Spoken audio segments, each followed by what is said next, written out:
Hey YouTube and my subscribers, thank you very much, appreciate every one of you. So I'm going to go out on the trail here pretty soon, and I wanted to do a gear load out. Everyone does that, so we'll go ahead and get right into it. And no, by the way, before we start doing this, I'm shooting inside because of the smoke, so out here in the Lake Tahoe area, so if you see some cats, and you probably will, that's why. So anyways, we'll get into it and show you what I'm taking on the trail here next week.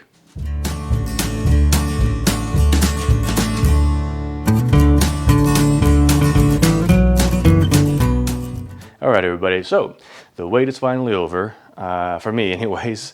I have been sort of teasing this a little bit on some of the social media channels, but my time has come. I'm going to be heading out onto the trail next week, so by the time you see this, I will be out on the trail.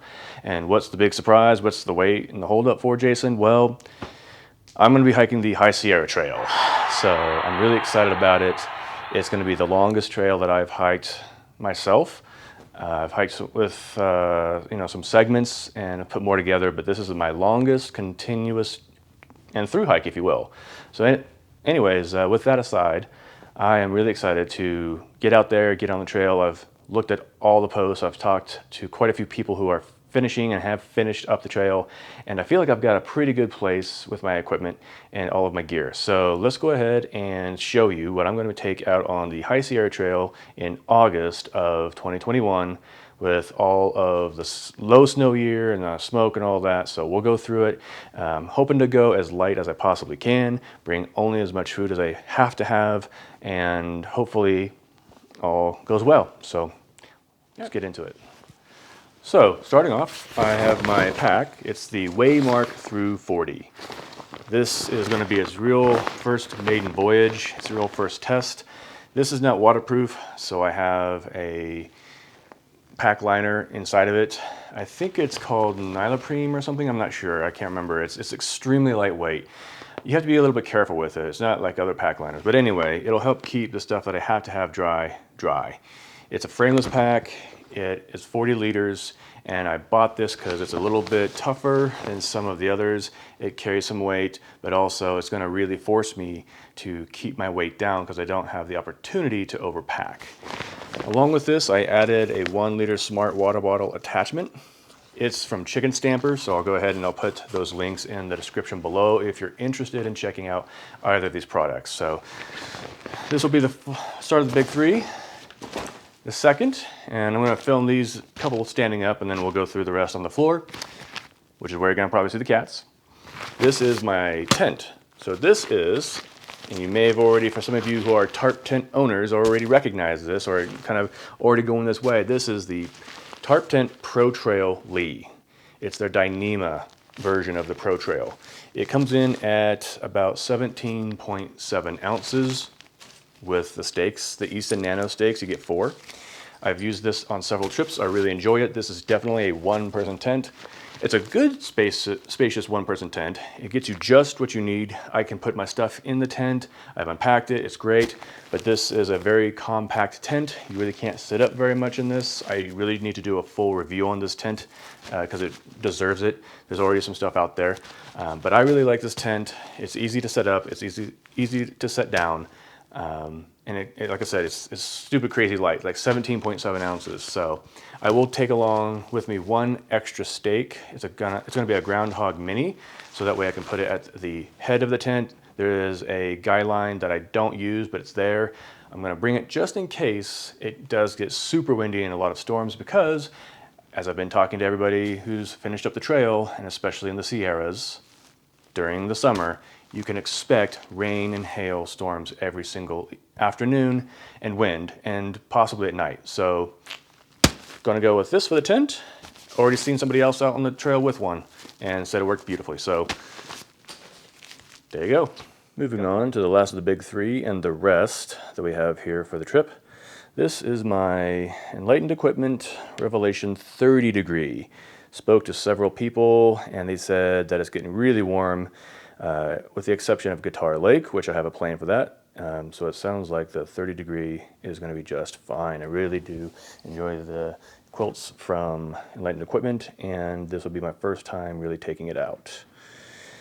This is the X-Lite, the Thermarest X-Lite.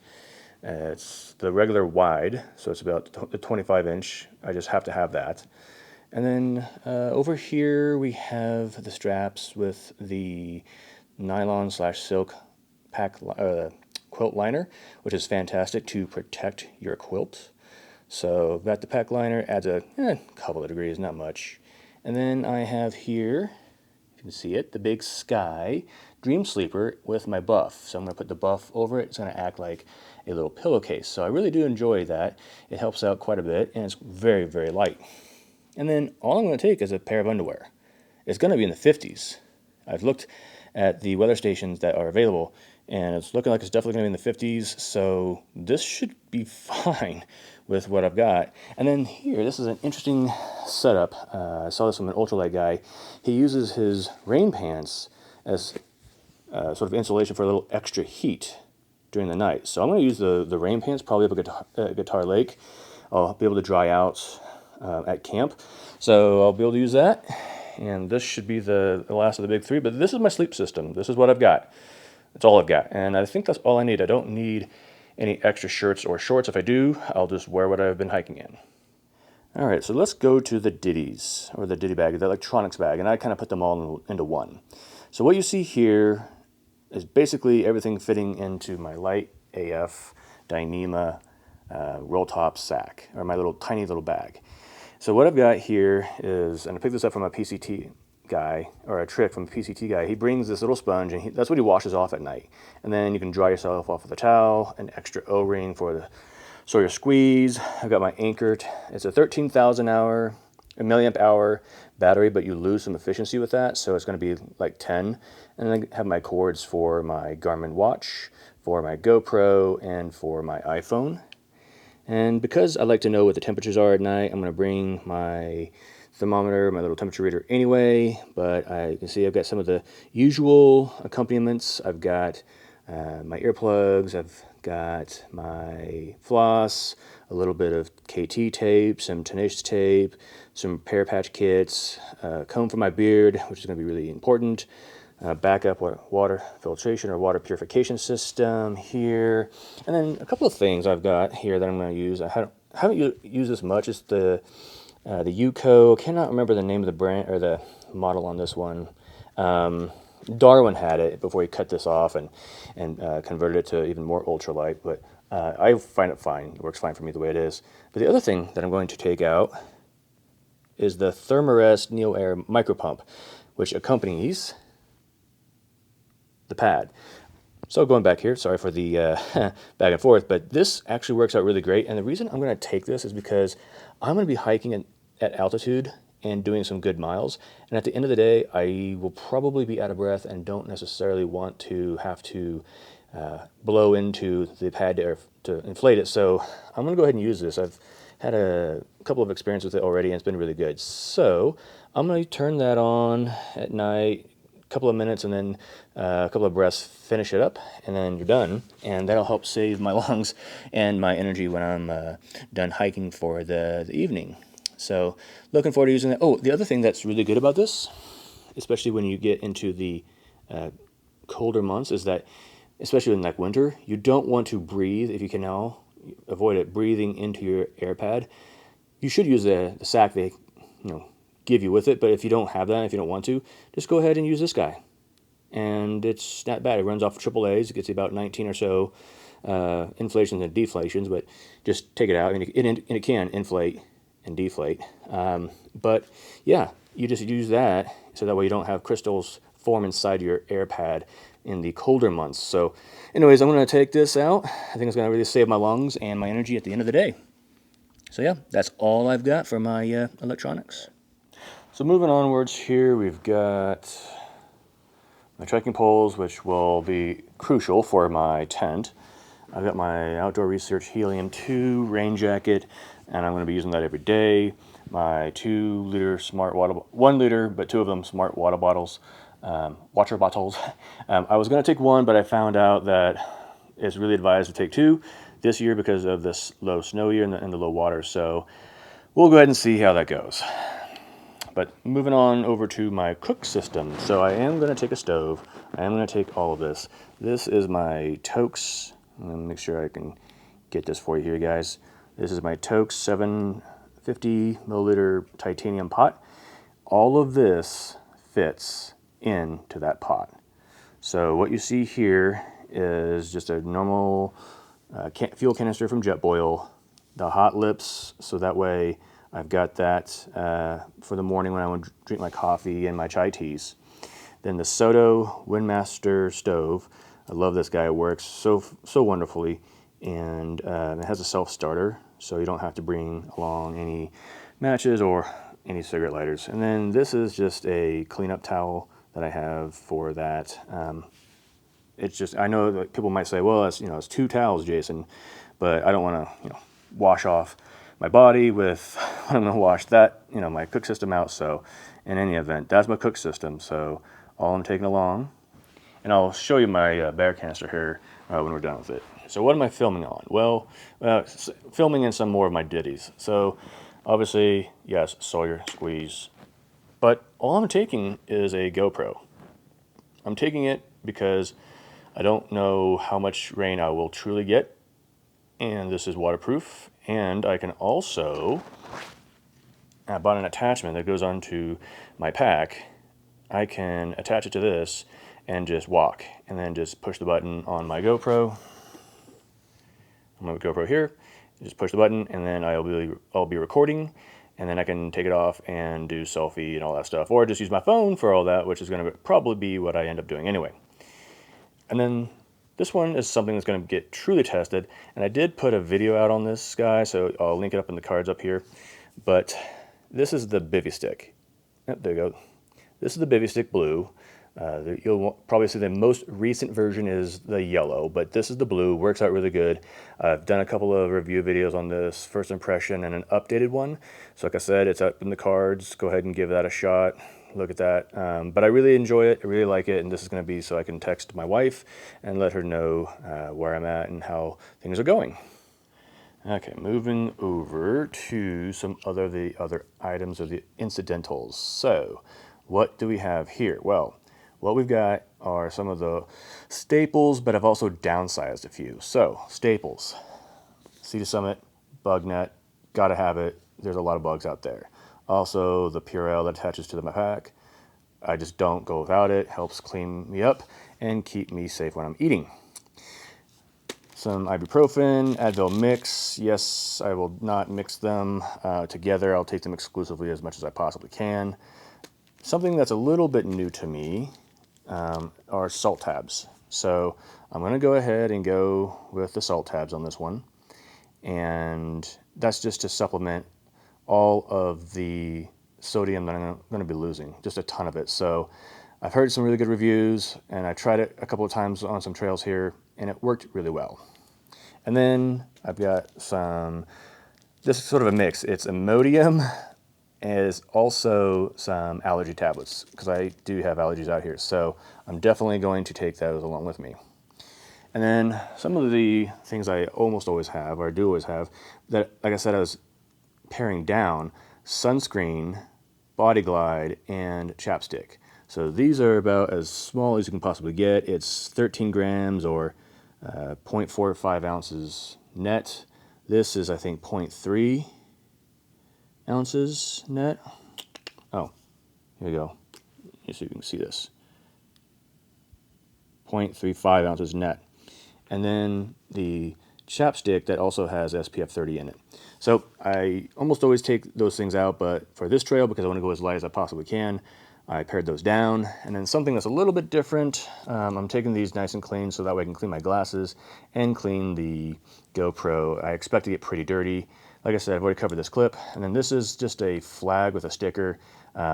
It's Live a Great Story. I thought it'd be pretty cool to post some of that out there. So I enjoy that kind of stuff. So anyways, that is pretty much my little incidentals. And then something that's not incidental, or sort of a, hey, whatever, and I take it out on every trip, is toilet paper with the trowels. So obviously you know what that's about. On the High Sierra Trail, there are At least 3, but I hear 4 to 5, potentially 5 pit toilets. But 4 for sure, I know where they're at. I believe it's Bear Paw, Hamilton Lake, then there's Upper Funston, Kern, and Crabtree. So that's what I know for sure. And then this is a new one for me. This is going to be something that some of you recognize. I've never used it before, but it is a wag bag. So when you get into the Whitney zone, you cannot have your human waste out there. The last pit toilet is at Crabtree Ranger Station. And then where I'm going to camp at Guitar Lake, there's no such thing. And you can't dig a hole and pack it. And and then pack out your teepee. You got to use a wag bag. You're not allowed to even dig a hole. So I'm going to use a wag bag, and not that I don't trust it. Well, actually, yeah, because I don't trust it. I'm also taking a large Ziploc bag to then put that into if I have to use it. This is a 2.5 gallon. Yes, it's oversized, but it's an old holdover from my homebrew days, so I don't really see a point in going out there and buying new stuff when I've already got some that'll work. So that will be my toilet and human waste system. So last but not least are my clothes. So this is what I'm going to be wearing. It's going to be a Patagonia men's running shorts it has a liner already in it. So I'll just use my Body Glide and the liner will be fine. I'm also going to use a short sleeve Patagonia wicking shirt, a sweat wicking shirt. So it's about the only one. I wanted one that didn't have any insignias, but that's all they had. I really am afraid of the heat on this one. So yeah, got to be super careful. And then with this, I'm taking, essentially it's 2 pairs of hiking socks. I'll switch them out each day. I might just say the heck with it and just go with one. And then I have a pair of sleeping socks from they're Darn Tough socks. So I will use those to sleep with if I need to. And then actually I'm going to take both of these. If I do get wet, and I think I might, there won't be hardly any river crossings, but if I do, I can always let those dry and then use the dry pair for the next day. And then second to last but not least is my Enlightened Equipment IntroAide jacket.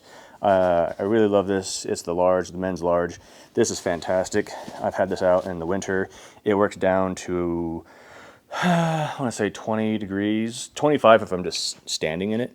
But what I'll do is I'll just wear that at night for Guitar Lake, since I'll be up at 11,400 feet. And if I need to, I'll use the rain pants, and I'll just layer up if I have to, if it gets that cold. But it shouldn't get too terribly bad. I think the wind chill is going to be in the 40s. So yeah, there's all of my clothing for this this trip. Sorry about this, guys. I meant to wrap this up. I forgot these a couple of items here. So this is going to be my Outdoor Research sun hat. I really enjoy this hat. It does definitely keep the sun off your neck. It looks a little dorky sometimes, but hey, it's not a fashion contest out there. My Ultras, I'm a big fan of Ultras. Those are the Lone Peak 5s with the gaiters that I have in there. My prescription sunglasses, because I got to be able to see, and it's going to be super bright out there and exposed a good portion of the trail.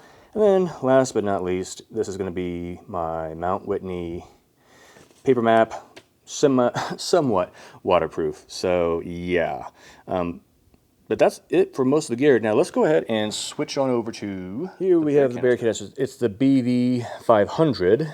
It can hold up to 7 days or so of food, they say. In any event, it's going to be obviously the heaviest item I have. I have 6 days worth of food in there, roughly 6. It's going to be in my Waymark 340. I'm going to actually put it in the pack, not lash it to the top, but in the pack so it's closest to my hips, even though this is a frameless pack. But I'm going to have it in there closest to my hips, in my back, middle of my back, so that way I can go ahead and carry that. I've been trying that method and it seems pretty decent. I have a lot of the ultralight food in there, and I thank Backcountry Foodie Erin for her recipes. If you want, let me know. I can definitely let you know more about her. I'm a big fan of her recipes and her service. So again, that's Backcountry Foodie, and her name is Erin. But with that, that's all that I have. That's everything. So let's go ahead and wrap it up. So there you have it, guys. That's my total gear that I'm taking along with me for the High Sierra Trail here in August of 2021. So hope you enjoyed this. Keep an eye out for the other videos that are going to come out when I'm out on the trail putting all this together. I've had several reconfigurations with my gear, so I'm going to have to go ahead and redo all the numbers, but I'll go ahead and I'll post those numbers down here so that way you see what the final weight is. I just don't know what my base weight's going to be. I know what food is going to be. It's like 8 pounds, 8 ounces, or 8 pounds, 6 ounces. I already know pretty much what, the water and all that, but just so many changes here as I dial it all in that I just need to go back and reconfigure, so I'll do that.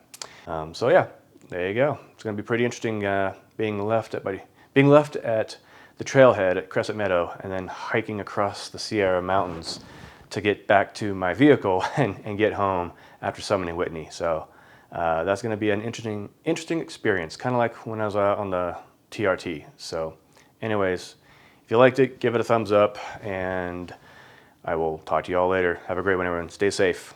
Bye.